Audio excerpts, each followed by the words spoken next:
देखो मैं तुम लोग को एक इमेजिनरी स्टोरी सुना रहा हूँ जिसका रियलिटी से कुछ लेना देना। तो जब मैं 12 साल का था तब मैं नॉर्थ कर्नाटका में रहा करता था अपनी नानी के साथ। तो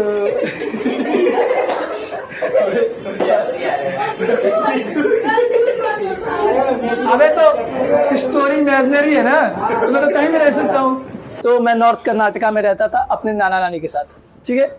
उस समय उतनी ज़्यादा गाड़ियाँ नहीं चलती थी, तो जो न्यूज़पेपर सुबह आना होता था वो दोपहर में आता था, और जो मैगजीन मंगलवार को आनी होती थी वो एक दिन लेट बुधवार को आती थी, ठीक है। अब बासी। और उस समय एक बहुत ही फेमस राइटर थी जिनका नाम था त्रिवेणी। वो कन्नड़ा भाषा में एक स्टोरी लिखा करते, और वो जो स्टोरी थी वो गांव में जो लोग थे उनको बहुत मजा आती थी पढ़ने में। तो मेरी नानी को भी मजा आता था, पर मेरी नानी पढ़ नहीं सकती थी। तो बुधवार को जब भी मैगजीन आती तो मेरी नानी वेट किया करती। मैं आता स्कूल से, फिर उसके बाद मुझे दे देती कि चल पढ़ के सुना। मेरी नानी अपना सारा काम कंप्लीट करके चुपचाप बैठ के स्टोरी सुनने के लिए रेडी। मैं स्टोरी सुनाता था तो नानी पूरा स्टोरी एकदम ध्यान से सुनती थी, पूरा 100% ध्यान उसी पे, इधर उधर कुछ नहीं। और फिर जब वो स्टोरी खत्म हो जाती फिर नानी जाती मंदिर पे अपने दोस्तों के साथ, सखियों के साथ, और वहां पर जाकर के उसी स्टोरी के बारे में बात करती थी। और इसके बाद क्या होगा, इसके बाद क्या होगा, इस तरीके से नानी बहुत ज्यादा इंटरेस्ट लिया करती। तो एक बार क्या हुआ कि बगल वाले गांव में शादी थी, तो मुझे जाना पड़ा। तो मैं 2 वीक के लिए वहाँ पे चला गया। फिर वहाँ पे मैंने खूब मज़े की, मस्त खाना वाना खाया। फिर उसके बाद मैं घर आया नानी के पास। तो मैंने देखा कि नानी रो रही थी, नानी की आंखों में आंसू था। मैंने पूछा, नानी क्या ठीक है?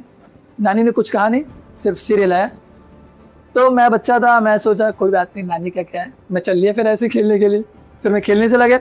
फिर रात हुई, गर्मी का महीना था, मैं मस्त खाना वाना खाया और छत पे जाके सोने लगा। तभी सोने जा रहा था तब तक मेरी नानी आई और मेरे सर पे हाथ ऐसे रखी। फिर मैंने नानी को देखा तो नानी थोड़ी इमोशनल थी, आंखों में आंसू आ गए थे। मैंने पूछा कि नानी क्या हुआ बताओ। तो नानी ने बताया कि पिछले 2 वीक से तुम यहाँ पर नहीं था। 2 वीक में न्यूज़पेपर वाला मैगजीन आया, वो स्टोरी मैंने देखी। मैं चाह रही थी कि पढ़ लूँ, लेकिन मैं पढ़ नहीं पा रही थी। तो मैंने अक्षरों को हाथ लगाया कि किसी तरीके से मुझे वो समझ में आ जाए। मुझे मन कर रहा था कि गांव में जाके मैं किसी से पूछ लूं कि बताओ कैसे ये स्टोरी, पर मुझे शर्म फील हो रहा था।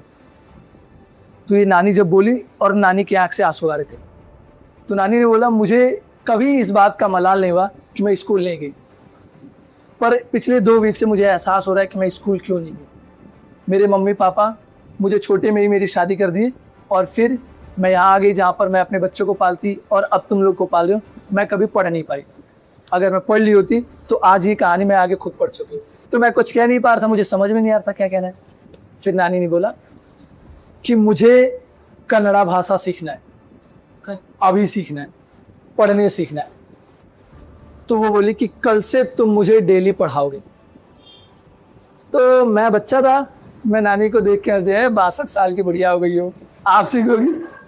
मैंने ऐसे बोला तो नानी ने इस बात को इग्नोर किया, और उन्होंने बोला कि देखो, जब भी हम अच्छा काम करते हैं ना, तो हमारी लाइफ में बहुत सारी परेशानी आएंगी, और हमें, क्योंकि मेरा डिटर्मिनेशन यानी कि मेरा इच्छा इतना ज़्यादा है कि मैं सीख के रहूँगी। और आज से ठीक 2 महीने बाद सरस्वती पूजा है, और उस दिन तक मैं पक्का सीख जाऊँगी। तो फिर मैं भी बच्चे रहते हूँ, मैं बोलता हूँ हाँ ठीक है, कल से आ जाना पढ़ने के लिए। फिर नानी आई।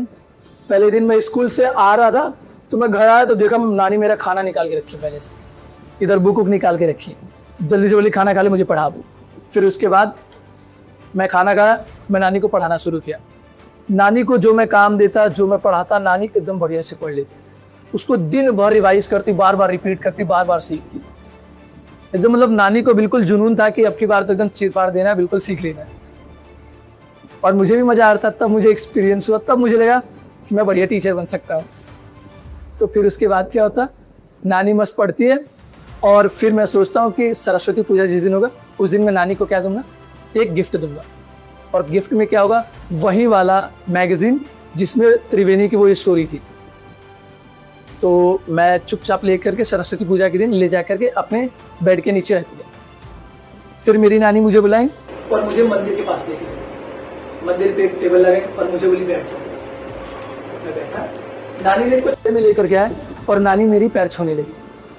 मैं डर गया कि क्या हो गया, ये मेरे पैर की छू रही है नानी, इतनी बड़ी है मेरे से। तो नानी ने कहा कि हमारे कल्चर में सिखाया गया है कि गुरु, ईश्वर और बड़े लोगों का आदर करना चाहिए, और मैं आज तुम्हारी रेस्पेक्ट कर रही हूँ। तुम किसी भी एज को, इससे ज़्यादा इंपॉर्टेंट है कि तुमने मुझे वो सिखाया जो आज तक मैं नहीं सीख पाई थी, जिसके कारण मैं इंडिपेंडेंट नहीं हो पाई थी। मैं हमेशा दूसरों पर निर्भर रहती थी कि कोई आए, मुझे कोई कहानी सुना दे, कुछ बातें पढ़ा दे, पर आज मैं खुद पढ़ सकती हूँ। ये देख करके मुझे बहुत ज़्यादा खुशी हुई। फिर मैं उस टेबल से उतरा और नानी के पैर को छुआ। फिर उसके बाद मैंने बुक दिया। नानी ने बुक अपने हाथों में लिया और इस स्टोरी का जो नाम था वो पढ़ा पहले, काशी यात्रा, और फिर नीचे जिस राइटर ने लिखा था त्रिवेणी का नाम पढ़ा, और ये पढ़ के नानी को बहुत ज़्यादा खुशी हुई। तो मतलब किसी भी चीज़ को सीखने की कोई उम्र नहीं होती है। अगर तुम्हारे अंदर जुनून है तो तुम ज़रूर सीख पाओगे। Is the heart of the story. Music दो।